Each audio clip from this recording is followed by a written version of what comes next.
Bonjour à tous, aujourd'hui très content encore une fois de vous retrouver sur le BTC face au dollar malgré plusieurs jours de pause. Alors c'est tout à fait normal quand quelqu'un a besoin de temporiser, de prendre le temps de voir comment le cours évolue, eh bien il prend des jours de pause, c'est-à-dire qu'il ne fait qu'observer. Et dans mon cas qui fait des vidéos sur YouTube, je ne vais pas faire des vidéos YouTube quand je suis occupé de temporiser personnellement. Ça c'est tout trader, il y a des traders qui traitent de manière compulsive tout le temps, et il y en a d'autres qui voient que la situation entre guillemets est complexe et difficile à lire et donc temporisent, ne font rien. Et c'est ça finalement la force d'un trader, c'est savoir également reconnaître quand il ne faut rien faire. Donc vous pouvez être trader compulsif, c'est-à-dire quelqu'un qui a ce besoin d'office, entre guillemets, on va utiliser le terme de jouer et de faire du trading presque tous les jours. Et au contraire, eh bien, il y a ceux qui ont, pour ma part, eh bien, cette force de pouvoir se dire, eh bien non, là je ne trade pas, je ne sais pas dans quel sens ça va aller, j'observe, on est peut-être dans un triangle, on est peut-être, comme on l'avait vu, dans déjà des vagues impulsives baissières, on regarde où on en est et donc on est hors de trade. Ça avait déjà été vu dans la vidéo précédente, mais je le rappelle parce que dans les commentaires, alors rien de méchant bien entendu, c'est juste, eh bien, à quand la prochaine vidéo? Tiens, ça fait 3-4 jours qu'il n'y a pas de vidéo, qu'est-ce qui se passe? C'est juste comme dit dans la vidéo précédente, on temporise. Quand on ne sait pas, on observe, et c'est pas parce que je fais des vidéos sur YouTube que je lis l'avenir. C'est très important de le comprendre. Donc ici, clairement, temporisation. Pour ma part, c'est une zone de non-trade. Alors je vais vite fait, bien tout simplement, dessiner ces zones de no-trade, c'est-à-dire que clairement, alors vous allez dire c'est très large, dommage, il y a quand même des trades à faire là-dedans. Bien entendu, si vous faites du scalping ou d'autres choses, vous pouvez. Mais pour ma part, tant qu'on reste dans ce rectangle-ci, c'est une zone de non-trade. C'est-à-dire que clairement, eh ben oui, ça peut durer plusieurs mois et plusieurs mois sans trade. Alors bien entendu, vous pouvez faire du scalping, du swing en journalier, voire swing en weekly là-dedans. Vous êtes complètement libre. Mais maintenant, si vous êtes néophyte, sachez juste que cette zone-là est très complexe à aborder et qu'elle est très piégeuse. Après, bien entendu, vous faites ce que vous voulez. Si vous êtes vraiment expérimenté, foncez, faites du trading là-dedans, faites du trading finalement assez court, c'est-à-dire hausse, baisse, hein, vous ouvrez votre position, vous la refermez quand on retrouve les bornes hautes et quand eh bien, on retrouve les bornes basses, vous repassez en long ou peu importe en short également. Quand on retrouve les bornes hautes, vous repassez vendeur pour aller revoir les bornes basses. Comme vous le voulez bien entendu, sachez juste que c'est très difficile à trader et que les néophytes, eh bien je vous encourage pas du tout à le faire. Maintenant bien entendu, on va analyser ça ensemble encore une fois. On serait encore une fois dans un triangle, on va regarder ça, mais juste avant, merci d'ailleurs à toutes les donations qui se font alors qu'il n'y a plus de vidéos. Pendant 3-4 jours, il n'y a pas eu de vidéo, mais malgré tout, tous les jours, il y a eu des donations. Merci à vous. Vous le savez, une donation permet à la chaîne d'être tout à fait régulière dans le temps, en tout cas un maximum, même si de temps en temps je temporise. Et contre une donation, je vous offre premièrement tout volontiers toutes les règles des lots en français. Comme ça, de votre côté, vous pouvez également faire vos propres scénarios, être préparé à des éventualités qui ne sont pas normalement vues si bien on ne fait pas de l'analyse technique. Vous pourrez également mettre vos propres stop-loss, TP et points d'entrée pertinents par rapport à des zones de trade, hein, en tout cas des trades que vous voulez ouvrir. Et en plus de ça, si vous le désirez, vous pouvez également me demander une analyse à la demande sur n'importe quel actif spéculatif et je le ferai le plus rapidement possible en vidéo pour vous. Alors maintenant, c'est parti, on analyse ça. Premièrement, c'est pas très compliqué. On a ici, vous le voyez très bien, un très beau rejet de la borne basse ici aux alentours des 9300 $ pour remonter. Alors clairement, vous le savez, il y avait le deuxième plan annexe. Hein. Pour ma part, je me disais, tiens, avec les statistiques, on serait plutôt déjà dans une baisse, mais c'est foutu. On ne baisse pas déjà maintenant, étant donné que, regardez bien, très belle bougie verte et on termine clairement par péter le sommet de 2. Donc c'est fini, d'accord? On n'est pas dans une sous 1, etc. qui va chercher une sous 2 pour aller chercher encore plus bas. Non, d'accord? Donc ce plan-là, clairement, il est foutu, d'accord? Alors maintenant, il faut vraiment observer ça plus tard. Si ça devait plonger maintenant avec d'énormes bougies rouges, qu'est-ce que ça signifierait? Mais clairement, encore une fois, moment très difficile de lecture pour cette raison, temporisation et peu de vidéos. C'est tout à fait normal, d'accord? Je vais pas faire des vidéos alors que je temporise moi-même et peut-être induire des gens en erreur. C'est absolument pas mon but, bien entendu. Donc oui, c'est normal, moins de vidéos. Et donc je réponds là aux gens qui me disaient ça en commentaire. Donc là maintenant, voilà. Le truc, c'est que tout est compliqué. On nous a fait, regardez bien. Donc ici, je rappelle, pour ceux qui ont un peu du mal et qui abordent mes vidéos pour la première fois, on se retrouverait dans un triangle qui commencerait seulement sa racine ici en bas à gauche et non pas là en haut, d'accord? Donc ici, clairement, on part en racine. On va chercher un sommet de A qui est indiqué ici, d'accord? Ça se voit pas bien, mais il est entouré en blanc. On va chercher un bas de B, enfin maintenant, avec une sous-figure et également complexe telle la première figure ici. Par après, on va maintenant chercher un sommet de C, un bas de D et enfin un haut de E. Alors bien entendu, cette figure-là a déjà été abordée. Je vous avais dit d'ailleurs, ça m'étonnerait qu'on la refasse parce qu'on a déjà fait cette figure-là, rappelez-vous, tout simplement dans le crash précédent. Alors si je dézoome, je suis sur le graphique ici qui ne l'aborde pas, mais si je pars sur ce graphique-ci, eh bien le crash précédent, c'est clairement ce qu'on a connu. Alors ici, ben voilà, le triangle, j'espère qu'il est visible à l'écran assez facilement, mais on aborde exactement la même chose. Le triangle abordé, il est là, d'accord? Donc ici, il est en bleu. On part sur de toute façon une flat ici en A, en B et en C avec la dernière finalement phase de crash pour les rechercher. On l'espère encore une fois, le bottom aux alentours des 3200 $ et on nous a fait un triangle ici. Vous voyez le triangle, et ben c'est exactement ce qu'on est occupé de se faire maintenant. Donc on part bel et bien d'une A vers une B qui est sur le graphique initial, ce qu'on est occupé de vivre maintenant indiqué en jaune ici, sauf que c'est en bleu. On part ensuite sur une A, une B, on va chercher actuellement normalement une C, puis après une D et une E. Donc c'est clairement ce qu'on reconnaît actuellement, d'accord, sur le graphique. Donc ici, bien entendu, je dézoome, je pars là-dessus, ici, d'accord. Donc ici, clairement, bah, c'est la même chose, sauf que les couleurs ont changé. Donc on parle bien d'une A vers une B en jaune pour replonger vers la C, d'accord, comme finalement le dernier crash. Alors c'est juste étonnant finalement de refaire exactement la même pattern. C'est pour ça que clairement, bah, je me disais vraiment, on va refaire la même pattern. C'est vraiment assez étonnant, bah, peu importe. Si ça le refait, eh bien c'est comme ça et on n'a pas le choix. Donc ici, clairement, pour ma part, je pars maintenant, encore et toujours dans cette A. Dans cette B, alors ce qui est ennuyeux avec cette B, c'est qu'elle est extrêmement difficile à lire. Alors oui, hein, l'Elliott, parfois, c'est très amusant et ça peut être très juste quand on a une tendance qui est bien indiquée. Donc par exemple, hein, tout simplement une tendance bien indiquée, c'est ceci. Hein, c'est un beau pump, c'est une belle hausse, vraiment. Donc on est vraiment dans des longs, etc. Avec des TP qui sont souvent pris. Quand on est dans un triangle et qu'on essaye de chercher le moment de break baissier ou le moment de break haussier, eh ben, ça peut être très piégeur également. D'accord? Donc ici, clairement, il faut le comprendre que la baisse a été extrêmement complexe. Donc on est descendu pour nous faire une W. Alors je vais remettre celle-ci maintenant en visible. Je vais changer sa couleur, je vais la mettre en rose flashy, comme ça on la voit bien. Mais on descend ici en WXY. D'accord? Également, je vais changer juste un peu sa time frame, ou plutôt son cycle, comme ça on voit bien de quoi je parle. Parce que là actuellement il est en micro et on va plutôt le mettre en sub, comme ci. Donc on part en W, en X, en Y, qui valide bien entendu la grande B en blanche, d'accord, par après rebond de C, etc. Mais ici, très complexe, très complexe à la lecture, même ici j'ai mis un petit point d'interrogation, rappelez-vous, il y a quelques semaines maintenant, une semaine plutôt, 2 semaines presque, d'accord, petit point d'interrogation pour dire que le décompte est très complexe et qu'il faut parfois l'admettre, hein. Je suis encore une fois transparent avec vous, quand c'est complexe, je vous le dis, et je suis personnellement hors trade, et vous de votre côté, bien entendu, selon votre niveau et votre expertise et votre analyse, eh bien, vous êtes ou pas, eh bien, hors trade également, d'accord? Donc ici, clairement, ben voilà, moi je valide ça en W, en X et en Y, avec une sous-vague ici en A, B, C en jaune, A, B, C, ce qui valide tout simplement ma X vers ma Y, des comptes très compliqués, rebonds très compliqués, pour ma part, comme dit, je ne l'ai pas eu, tout simplement parce que j'étais hors trade et que ben, moi, voilà, je vous l'avais dit dans la vidéo précédente, c'est trop complexe, donc je ne trade pas ça, d'accord? Après, si pour vous c'est très simple, bah, tradez-le, pas le moindre souci. Donc ici, clairement, ben voilà.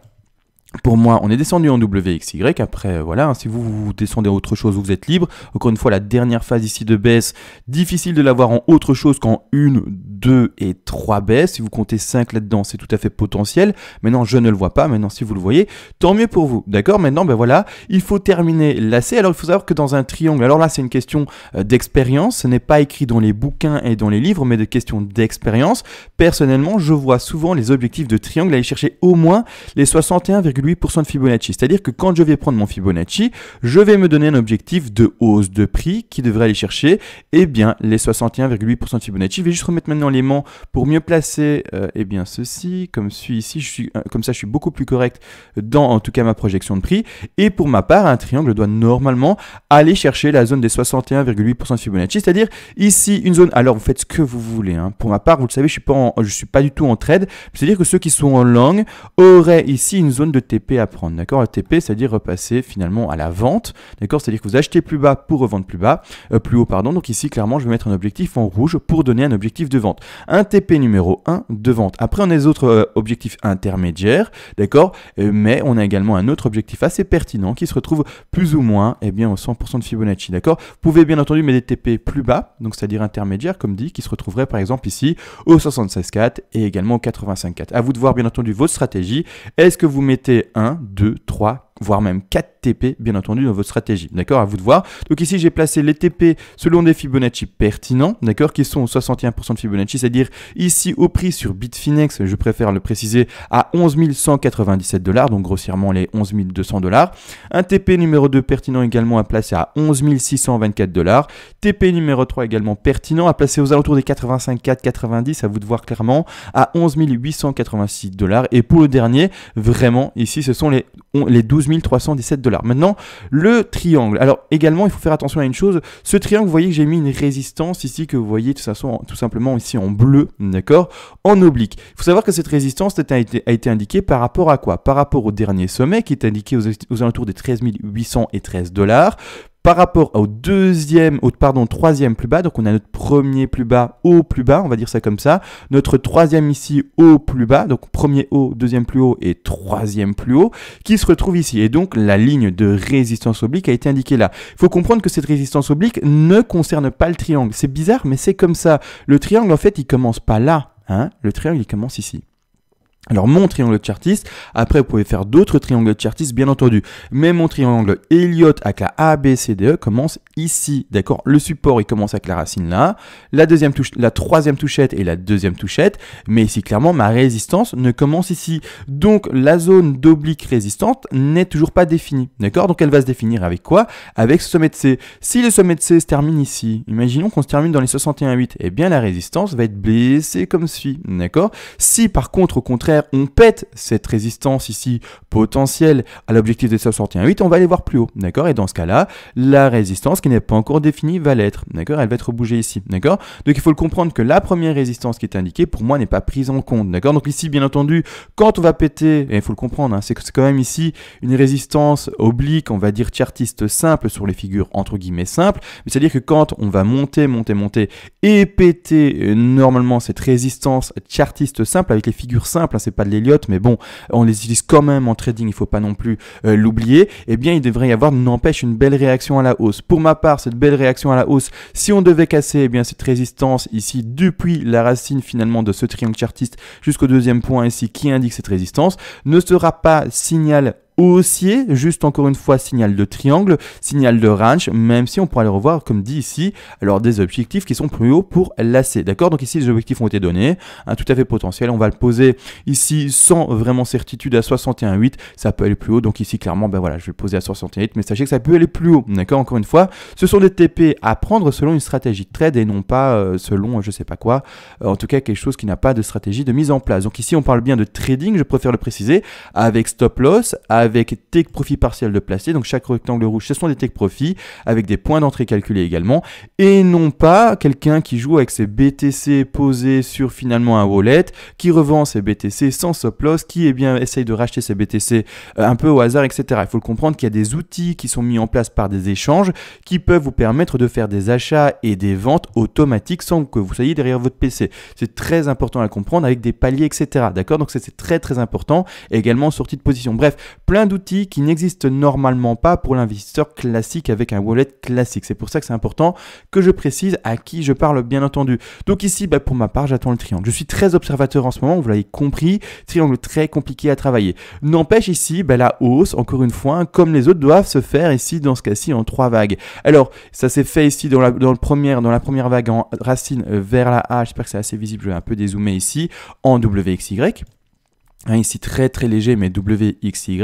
La deuxième ici en rose mise en très évidence en WXY également. Et bien c'est-à-dire que maintenant pour monter vers la C, on doit également le faire soit en ABC en zigzag, je préfère préciser en zigzag, soit en WXY. Alors WXY, soit quelque chose qui ressemblerait à ceci, X et puis Y, rien de complexe, voilà, enfin rien de complexe à lire bien entendu, mais à identifier à la fin quand c'est fait, on se dit oui c'était une WXY, mais n'empêche pendant que ça se fait, il faut le voir et il faut savoir l'analyser. WXY c'est quelque chose d'assez complexe à analyser. WXY, d'accord, ou alors on peut également monter en ABC en zigzag. Alors il y a des différences, il y a des gens qui se demandent, ça monte en 3, donc c'est quoi la différence entre une WXY? Grossièrement la différence c'est le sous-décompte, d'accord, donc le sous-décompte c'est quoi? Une zigzag, c'est-à-dire qu'on va monter en 5 vagues, redescendre en 3 ou en triangle également, d'accord, en WXY, peu importe ABC ou quoi que ce soit, il y a plein de sous-décomptes possibles, ou alors également, et du coup, de monter de la B vers la C en 5 vagues. Alors qu'une X, elle est exprimée ici, elle descend en 3 vagues, elle remonte en 3 vagues, donc les 3 vagues baissières, elles sont là, d'accord? Alors très complexe à lire, donc voilà, hein, je suis désolé, mais voilà, ça arrive. Donc pour moi, elle est là, A, B et C, donc 3 vagues baissières, 3 vagues haussières, 3 vagues baissières dans ce contexte-ci, et c'est la même chose ici, d'accord? Donc ici, donc si ce n'est pas une ABC en zigzag, c'est-à-dire qu'on va monter en 3 vagues haussières, d'accord? Imaginons que maintenant on a déjà fait les 3 vagues haussières, hein, d'accord? Donc ici, je l'indique pas de manière assez précise, je vous dis, je temporise, donc j'ai pas envie de vous indiquer en erreur, vraiment, je compte sur vos compétences également d'analyse et d'apprentissage pour également faire du trading, d'accord? Pas faire du copy trading, c'est très mauvais, bien entendu. Vous allez juste décharger finalement votre responsabilité sur quelqu'un d'autre, et c'est tout, hein? Mais en tout cas, c'est mauvais de faire du copy trading. Ayez vos propres stratégies, vos propres plans de trading, c'est très important à le comprendre. Donc monter en W, baisser en X et remonter en Y, mais la différence c'est que cette hausse-ci, eh bien, va se faire en 3 vagues également, et non pas en 5, d'accord? La ABC c'était, eh bien, en 5 vagues impulsives, et ici au contraire, ça va remonter de nouveau en ABC, d'accord? Comme suit, ici en jaune, comme ça on le voit mieux, d'accord? Donc ici, c'est ce qu'on attend. On attend tout simplement, eh bien, la fin du triangle pour enfin repasser dans une zone de trade. Pour ma part, je vous le dis, c'est une zone de non-trade. Alors la zone de non-trade, il faut le comprendre, elle peut durer longtemps. Encore une fois, on précise, on n'est pas des joueurs compulsifs, c'est-à-dire qu'on se maîtrise. Joueur, c'est un grand terme, on va plutôt dire trader parce que joueur, c'est souvent mal pris. On ne fait pas du gambling, on ne fait pas du casino, bien entendu. Mais il faut comprendre qu'il faut pouvoir tenir ses émotions et parfois se dire, ben voilà, je ne vais pas trader parce que c'est complexe et je ne vais pas trader pendant 1 mois, 2 mois, 3 mois, et c'est comme ça, même peut-être plus, d'accord? Bien entendu, si vous n'arrivez pas à tenir, vous êtes libre, mais il faut que je vous montre quelque chose, c'est que premièrement, eh bien, les zones de non-trade, donc si on part ici, eh bien, ça se passe, il y en a, regardez bien ce qu'on a eu, eh bien, en tout cas, les mois précédents, on a eu un énorme range entre les prix ici des 6800 et les plus bas aux alentours des 6100. On est resté bloqué aux alentours pour donner juste cette fin de range, hein. Avant, il y avait encore pas mal de fluctuations, mais pour donner cette fin de range, on est resté bloqué là-dedans de début septembre, 9 septembre, jusqu'à fin ici novembre. Donc, c'est un bon temps, hein, comme vous voyez ici, clairement de stabilisation de prix. Et celui qui voulait vraiment trader là-dedans en espérant d'office, eh bien ceci, c'est-à-dire une hausse ou une baisse, d'accord, à chaque fois ceci ou alors eh bien ceci, eh bien entendu qu'il y a eu un moment où son trade a été pris, mais la plupart du temps c'était de la chasse au stop et du coup eh bien il s'est rien passé, d'accord? Donc il faut comprendre que ça peut durer longtemps. Et pour donner encore un autre exemple, ça je le montre assez souvent mais il faut le montrer, on va partir encore plus longtemps dans le temps, je vais passer carrément en weekly, je pense que ça sera pas trop grand pour montrer ceci, mais on va passer en weekly et clairement il faut comprendre qu'ici, eh bien, on peut retrouver également des zones de range. Donc là maintenant, ce qu'on reconnaît par rapport aux années précédentes, c'est plutôt cette zone-ci. Donc on a vraiment trouvé la zone de bottom dans les années précédentes aux alentours de 2015 vers les 110 $. Par après, on a une autre petite range ici finalement d'accumulation comme on l'a connu aux alentours des 3000 $ pour notre part, 3000, 4000 $. Et par après, gros pump ici, comme vous voyez, on passe en fait des alentours de 164, des 200 finalement dollars jusqu'au direct ici des 400, 500 $. Il faut comprendre que finalement, c'est ce qu'on a connu actuellement, une grosse zone de pump, pardon, hein, les 6 premiers mois de l'année ici en 2019. Et par après, finalement, qu'est-ce qui se passe? Vous voyez ici une zone de stabilisation, donc zone, c'est bête, mais c'est comme ça, zone de non-trade, d'accord? Donc c'est-à-dire que c'est pas une zone qui est fortement avec tendance indiquée, c'est-à-dire que c'est pas haussier, c'est pas baissier, c'est vraiment une chasse au stop à la hausse, à la baisse, etc. Et cette zone-là aura duré, on va regarder ça ensemble directement, elle aura duré combien de jours exactement? Donc ici, on va sortir par rapport à la cassure ici, finalement, eh bien, de la zone de non-trade, comme j'ai appelé, finalement de range, et ça aura duré 203 jours. Vous voyez ici un petit indicateur, 203 jours de range, donc il faut comprendre qu'ici, on peut encore durer avec le range qu'on connaît pour repartir avec un exemple historique, et bien dans un range tout à fait pertinent de 200 jours. Est-ce que ça veut dire qu'on va le faire pendant 200 jours? Non, on peut le faire pendant 150, on peut le faire pendant 250, moins ou plus, peu importe, mais historiquement, on peut voir qu'ici, après un énorme pump connu, on peut retrouver un range, c'est-à-dire une zone dans laquelle, eh bien, on a une chasse au stop, hausse, baisse, hausse, baisse, hausse, baisse, sans vraiment de tendance indiquée, qui peut durer longtemps. Donc maintenant, faites attention à vous. Vous le savez, moi, quand je me retrouve dans ce contexte-là, je ne range pas, non, pas du tout, mais je ne trade pas, c'est une question personnelle. Après vous, si vous faites du scalping en minutes, vous faites d'office du trade. Si vous faites, par exemple, également du swing en journalier, grand maximum 2 jours, normalement, je pense que vous faites également du trade. Mais si vous faites du weekly comme moi, c'est-à-dire que moi, ce que j'essaye de faire encore et toujours, c'est d'acheter les mèches basses, c'est vraiment d'acheter les prix bas pour bien remonter. Donc, c'est-à-dire que sur mon plan actuel, Donc je suis sur Bitfinex ou pas là? Ça, je suis sur Coinbase, je vais partir sur Bitfinex. C'est-à-dire que sur mon plan à moi, qu'est-ce que j'attends en fait pour repasser en trade? Déjà, c'est de casser ce triangle à la baisse. Pour moi, on est toujours et encore baissier. Casser ce triangle à la baisse et trouver des niveaux d'achat qui vont être aux alentours des 7200 $ pour ma part. Maintenant, encore une fois, on a le temps, c'est pas encore fait, on temporise pour ma part. Donc voilà pourquoi il n'y a pas de vidéo tous les jours, parce que je veux pas, premièrement, vous induire en erreur, parce que personnellement, je suis en hors trade et j'observe et je suis occupé d'analyser bien entendu, mais je veux absolument pas apporter des analyses qui, comme dit, vous induiront en horaire. Donc c'est pour ça que vous comprendrez bien, il y a un peu moins de vidéos. Donc bien entendu, si vraiment vous voulez plus de vidéos, je peux le faire, mais sachez qu'il faudra comprendre ce que je dis en vidéo avec une certaine, une certaine approche défensive et se dire que je ne lis pas l'avenir et que je ne suis qu'en temporisation et que j'essaye tant bien que mal comme vous de savoir dans quelle direction va le BTC.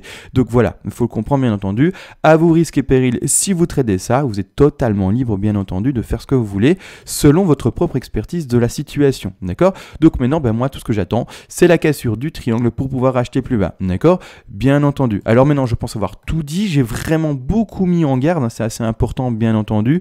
Mais voilà, je trouve assez important encore une fois de le préciser en vidéo qu'on n'est pas des traders compulsifs, c'est-à-dire qu'on n'est pas des bêtes joueurs comme au casino et qu'on doit avoir le courage de dire et de se mettre hors position.